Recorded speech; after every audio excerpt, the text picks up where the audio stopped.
قررنا اليوم الثاني إنه نعزم أهل زوجي، وعلى طول على المطبخ دخلت الساعة 3 الليل. بديت أول شيء أجهز الفلفل، طبعا لأنه كان أساسا الكمية مخلصة، فقلت خليني أسوي احتياط عشان أقدم العشاء وبنفس الوقت أوزع على صديقاتي وقرايبي. بعدها دخلت أسوي تشيز كيك، وطبعا كنت وقتها مقررة إني ما أسوي ولا شيء لأني كنت في عز تعبي وقت. قبل ما ننسى، يا أهلا أنا منيرة المثنى. أول شيء بديت أسوي طبقة البسكوت ودخلتها الفرن. بعدها بديت أجهز الكريمة هنا لازم تكون كل المقادير درجة حرارة الغرفة، وصدقيني إن اللي بيجربها بيحسبها إنك جايبتها من برا من كثر ما إنها لذيذة. أول شيء رح نبدأ نخفق علبتين جبنة كريمية والسكر والفانيليا والعصير الليمون. بعدها رح نبدأ ننزل البيض، والبيض رح ننزله على حبة حبة ويكون الخلط متوسط. آخر شيء رح ننزل القشطة الرايبة، وركزوا هنا على كلامي إني ما قلت قشطة عادية، وراح أكتب لكم البديل تحت في الوصف. بعدها رح نحط الكريمة وندخلها الفرن بحمام مائي. هنا لازم تركزون شوي موضوع الفرن. أول 20 دقيقة هتخلونها نفس ما هي بدون ما تغطونها ولا بعد 20 دقيقة حتغطون عليها بالقسطير، ونفس الشيء الفرن لسه شغال. بعدها بتطفون النار وتخلونها كمان 20 دقيقة داخل الفرن. آخر شيء تحطونها بالثلاجة تخلونها ليلة كاملة. أنا هنا جهزت المربى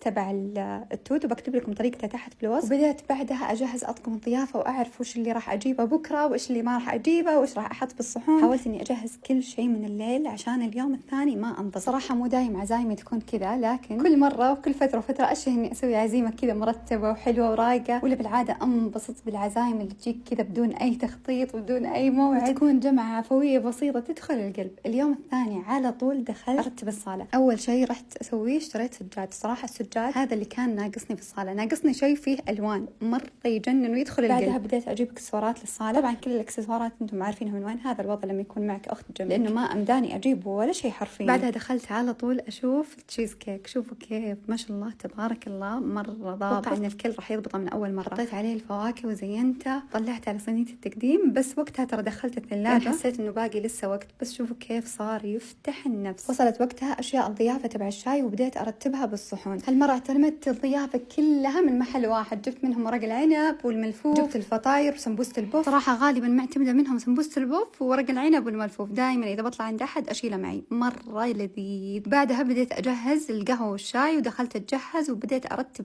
كل شيء على الطاولة. هالمرة اعتمدت حركة مرة عجبتني، إني حطيت أشياء الضيافة تبع الشاي والقهوة كلها مرة واحدة. هالشيء حسيته مرة أريح وجاري اعتماده بكل عزايمي عشان ما أكون رايحة جاية للمطبخ وأقدر أقعد معاهم أكثر وقت. وبكذا وصلنا لنهاية مقطعنا، وأشوفكم مقاطع جاية، ومع السلامة.